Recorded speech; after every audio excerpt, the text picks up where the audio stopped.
I found a possible solution to SpaceX Starlink's outages. Let's go check it out.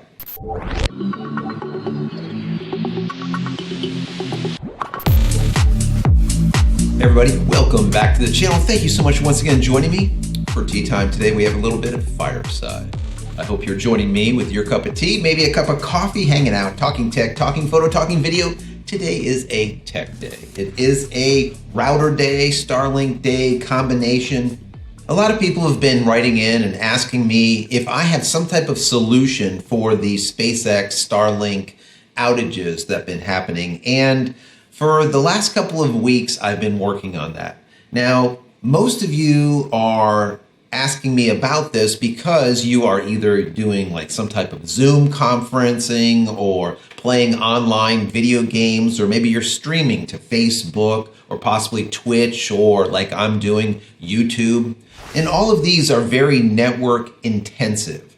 And while Starlink is great, it's not there yet. Eventually, I think that they're going to work out this spotty outage problem that they're having with their network issues and all kinds of other problems. But until then, we need to all come up with some type of means of dealing with them, a workaround, so to speak. And once again, that's what I've been working on for the last couple of weeks, the latter, finding a workaround. So coming from a network background, I've been doing load balancing and failover systems for many, many years on rack mount appliances. But the problem is to try to find something that is affordable, that is not going to be used in a network operations center, a NOC or something, on a rack, but in your own home or possibly in a studio like what I have here. So for the last couple of weeks, that's what I've been doing. I've been purchasing routers, and I've purchased probably about 5-6 routers or something at this point. And I've been trying them out and showing you what my results are. And if you haven't watched any of those videos, I encourage you to do so. Go and check them out. Probably the easiest way is to go to my playlist. Maybe I'll put a link over here. Go to my playlist specific to Starlink. You'll find a lot of helpful tips, tricks, how-tos, commentary, basically everything Starlink. Check that out. Before I go any further, I want to say that if you haven't downloaded any of my ebooks as of yet, why the hell not? Go get them. They are free just for you being here. It's a way for me to kind of give back. Go to JCristina.com/books. Once again, JCristina.com/books. They are free. So if you don't know what load balancing is or failover, just a quick synopsis is load balancing is kind of taking two networks or multiple networks, but let's just call it two for now, a WAN 1 and a WAN 2. For me, it is Starlink and my absolute crap Uverse AT&T line. And now putting them together, so to speak, so that those networks can be used simultaneously to be able to transfer data out or bring data in. Now, some people will say, well, does that make your network faster? Does that allow you to take the power, let's say, of WAN 1 and WAN 2 and combine them together? Not really. The way it does work is that if, let's say, you have two different applications or two different devices using the internet at the same time, yes, it can route through both and now use both, so technically it is faster. But to get an actual faster internet connection using multiple networks, you would need to be able to do bonding. And I'm not going to get into bonding and bonded pairs and all kinds of stuff and how that works, but that's technically how you would have to do that, and we're not doing any of that today. Also, if you don't know what failover is a means of saying, I have a WAN 1, let's say, and a WAN 2. I have my Starlink and I have my AT&T. If WAN 1 goes down, which is Starlink, well, AT&T on WAN 2 will pick up the slack. And then when WAN 1 comes back up online, it will relinquish back over to WAN 1. Now, that is how it should work. But what I have found is with all of these routers that I've been testing, once again, you can watch those videos, they claim to work this way, but they kind of do and don't. Some of them do only to a certain degree. Other ones just absolutely don't. Some are just absolutely horrible. Before I get into a rant, let me just stop right there. They don't work. I don't know. They kind of work. Let's just put it that way. I tested a bunch of them. The TP-Link ER605, the ER7206, also the UTT That one I liked pretty much. It was good. It was not bad. And that was the 840G. Then I also moved into the Trendnet. I checked out the 431BR, and now I'm working on today, this video, the 829DRU. So this is what I've been doing, like I said, for the last 2 weeks for you guys and myself, but hopefully to give you this knowledge so that you don't have to go and buy all these and test them and wonder why it's not working, because chances are it's not your fault. The things just don't work, all right? Once again, they say they do, but they're lying, guys. They're lying.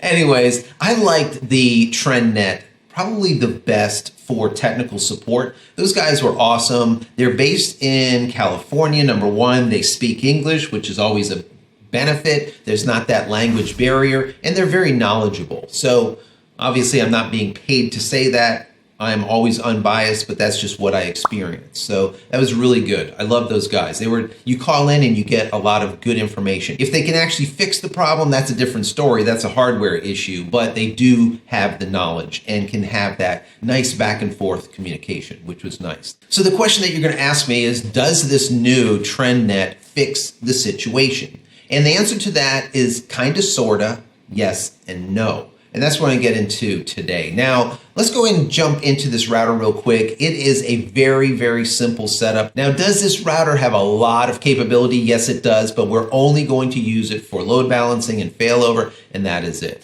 So that's all we have to do is plug in a LAN cable, plug in our ISPs, which is our WAN 1 and our WAN 2. WAN 1 is Starlink, WAN 2 is the AT&T line. Then we access the router through 192.168.10.1. We sign in with the admin account, and you can find the password at the bottom of the unit itself. Once you're signed in, go to administrator and then administration, then change that password. You never want to leave your password on these routers the same. I can't tell you how many people have gotten hacked over the years because they've never reset this. They have their login as admin and their password as admin, and that is it. It is ridiculous. All right. So anyways, change this. The next thing you want to do is underneath the administrative tab, you go down to backup/flash firmware. Under online firmware upgrade, you want to click check. What it'll do is it'll check for any current firmware and download it and install it if it needs to. You always want to start out with the latest and greatest firmware. From there, you want to go to network. This is where all of the good stuff happens. Go into multiple WAN. At the bottom of this tab, you'll see multiple WAN management, or MWAN. Under here, you'll find traffic rule. Now, you have different choices here, and these rules are specific to how the router is going to function. You have WAN 1 fixed, WAN 2 fixed, WAN 1 failover to WAN 2, WAN 2 failover to WAN 1, load balance, and then finally default or use main routing table. What we're going to use is WAN 1 failover to WAN 2. And we're going to use load balance. We're going to test the two out to see which one works best, or if any of them work at all. Now, WAN 1 failover to WAN 2 basically states that I want to use my primary as Starlink on WAN 1, and if that goes south because there's network issues, it's going to fail over to WAN 2, which is our crap UVerse AT&T. Now, we move down below that to link tracking. This is very important. Link tracking is now how it's going to determine the heartbeat. Is there a heartbeat on WAN 1? Is there a heartbeat on LAN 2? What is a heartbeat? Basically, it's a ping. You're sending out a ping and waiting for a pong coming back. So basically, it's like, hello, are you there? And it replies back, yes, I'm here. And this goes back and forth. So the way I set this up is my router every second is going to shout out to Cloudflare's DNS server, which is 1.1.1.1, and say, hey, are you there? And it's going to shout back and say, yep, I'm here. And if it doesn't reply, as we can see down here under fail count, it will count how many times it says, hey, are you there? And it gets nothing back. Then the next second, hey, are you there? And it gets nothing back. If it happens 2 times, that is your fail count. So the way I have this set up is the interval is 1 second. So every second it's pinging Cloudflare. And at any time it pings and doesn't get a reply back twice, Once again, that's the failure count. It will swap over to the other WAN. Now, bear in mind, I've tried doing 1, obviously to speed things up. Failure count 1. The thing just got all pissed because it's constantly dropping just slightly, and now it's wanting to go WAN 1 to WAN 2, WAN 2 to WAN 1, back and forth. It's it just doesn't work. All right. So my suggestion, a fail count of 2. That works pretty well. Now, bear in mind, if you have a setup that has a lot of outages, and if you do a ping on your computer and you're pinging, let's say Cloudflare, or you're pinging Google DNS, which is 8.8.8.8, and you're getting a lot of retries, timeout, retry, timeout, this type of thing. If you get a lot of that, you might want to increase this from fail count of 2, maybe to 3, maybe even 4. But remember, when you do this, it now slows down the process of a true failover because it needs to get that number of failures before it moves over to the other WAN. Keep that in mind. So how did I test this? Well, I set up a live stream. Now, it was a unlisted live stream, so it was just me on there. What I was doing was monitoring for a couple of things. Number 1, how many seconds of spooling would the viewer get when this happened? That's number 1. Number 2, I would also be checking the ping to see which WAN I was on, because I know that the ping from Starlink is anywhere from about 30 to 50 milliseconds, whereas the ping from AT&T while sending data is more like 500 milliseconds because it's just so strapped and taxed. Now, I also set up the stream at 3 megabits per second.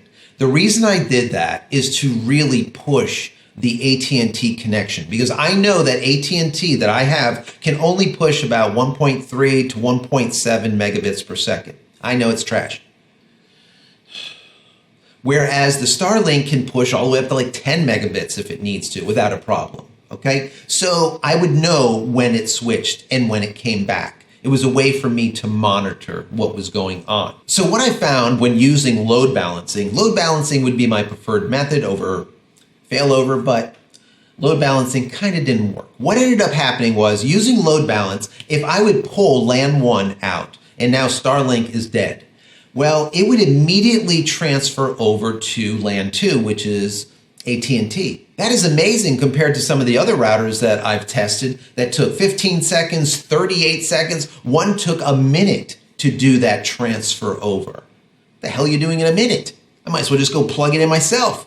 Anyways, it happened immediately. So now, obviously, we were uploading at 1.7, 1.2 megabits per second. The problem is once I plug back in WAN 1 and now we have Starlink back online, you would think that we would now push back up to 3 megabits per second because now we have that extra speed with the faster service. The problem was it never did. It never came back. So even though Starlink was plugged in, it kept on uploading at that 1.3, 1.7 megabits per second. That's it. It never went faster. So that's not how load balancing is supposed to work. And when I talk to the guys over there at Trendnet, they're like, this is not an enterprise level appliance, all right? It is more home office type of use. You could use it commercially, no problem. It has a lot of functionality, but you're going to end up with some of these shortcomings. That was a major problem for me because I can't now have let's say a stream starting out at 3 megs of data coming out to you where I look pretty good, and then all of a sudden dump down to 1.3 because Starlink decided to crap itself. Well, once it uncrapped itself, you would think that all of a sudden I would look great again, not like a Minecraft character at 1.3 megabits, but no, it stays there. So load balancing is just not going to be a thing with this specific router. So we moved into failover to see how that worked. We know that in the past, a lot of these other devices that we tried, a lot of these other routers, they didn't fail over fast enough. It was just a mess. We saw that this worked pretty well on load balancing, moving from WAN 1 to WAN 2. It was like almost immediate. So I was hoping for the same when it comes to failover. Well, we changed it to failover and we did the exact same test. What did we get? Well, when I pulled out WAN 1, it immediately switched over to WAN 2. It only took a couple of seconds. Remember, we did set it up with a ping interval of 1 second and a fail count of 2. So remember, it still has to fail twice before it moves over. So we're talking about maybe a couple of seconds, 3 seconds most of downtime. And I only saw a short 1 second spool happen on the YouTube stream, which was pretty amazing considering we just pulled the plug on Starlink. Now, of course, we're now on AT&T, so we can only stream at 1.3 to 1.7. So things aren't looking great, and there is some spooling happening after the fact. That's not because of the router, that's because of AT&T and its slowness. And remember, I have the stream set up for 3 megabits per second. And I did that on purpose because we wanted to see this happen, because there is a disparity between both WAN 1 and WAN 2 in speeds, right? Well, once we plugged WAN 2 back in, what happened? Did it just sit there at the same speed? Did it just choke, or what did it do? It ended up switching back to WAN 1 and bumping right back up to 3 megabits per second. Exactly what we wanted to do. Now, of course, it did have to take that second or 2 or 3 or whatever. It probably does a full switch over in about under 10 seconds, let's just call it, to be fair. Maybe under 10 seconds. It really depends on how that ping pong is going or whatnot. The switchover happens, there is a slight spool, but then there is no more spooling, because now we have Starlink, and Starlink is blasting 3 megabits without a problem. Once again, it has availability of 10 plus megabits, so it's not even sweating. And now instead of a ping of like 500 plus milliseconds on AT&T that is literally sweating, you can just see the sweat pouring off it. Whereas with Starlink, it's not breaking a sweat at all at 3 megabits. It's working perfectly. So does it work? Does it not work? Yes. Load balancing doesn't work, just forget it. This Trendnet is by far the best router that I've tested so far. Is it perfect? No. I would love load balancing to work, but it doesn't work. But failover really works well. It is quick. It is a fast failover.